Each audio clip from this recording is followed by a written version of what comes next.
Hey, we're talking big hair of the 1980s and the 1990s. Stick around. Hey, welcome to the Gen X Reference Desk. Today we're talking big hair of the late 80s and early 90s. And I know some of you are like, whoa, no, the 90s didn't have big hair. Yeah, it did. How exactly do we get the big hair of the 1980s? Because in the 1970s, everything is more natural. It's more, it's straighter, it's flowing. 80s, it's like we just like put helium, like pumped up our hair, and all of a sudden it just exploded. How the heck did that happen? A few things happen that contribute to the big hair trend of the 1980s. One of the things that starts it off is Farrah Fawcett's hair. You go from like the 70s of this natural straight hair, and then Farrah has this amazing styled hair that's full of body and volume. And those are words that are going to be used a lot in the 1980s.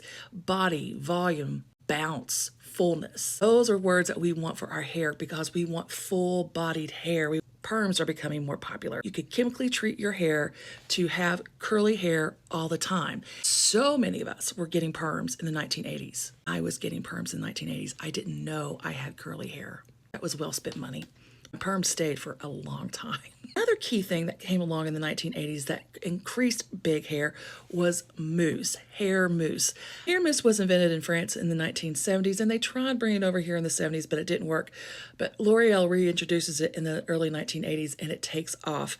I think things were right. I think we were wanting something different than the straightness of the 1970s. So had the hair coming out of the new wave scene that was different, more styled, more geometric. But you also had like hair like David Lee Ross in the metal scene that was full and more glam, that people were just wanting something different. But another thing comes into play is hairspray.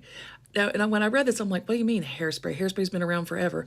But hairspray wasn't as popular in the 1970s as it was in the 1980s. Hairspray sales started to tick up in 1984.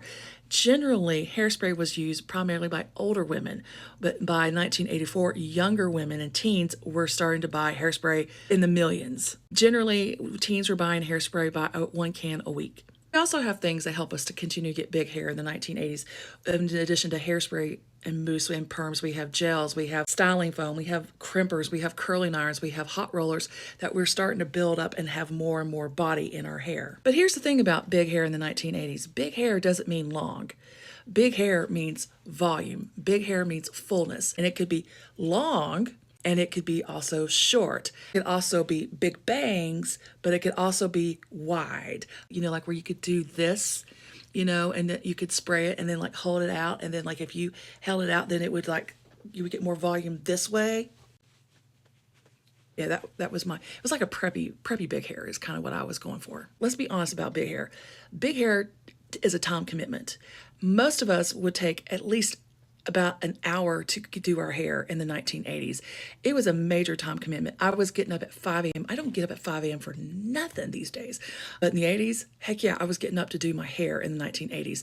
The amount of product that we were putting on our hair and the money that we were spending on our hair between perms and products, it was insane. As the 80s go on, we turn to the 90s.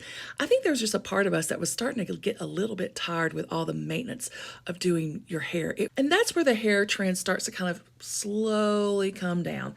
It just continues like the hair, we just build up the hairspray and more and more and more into the 90s.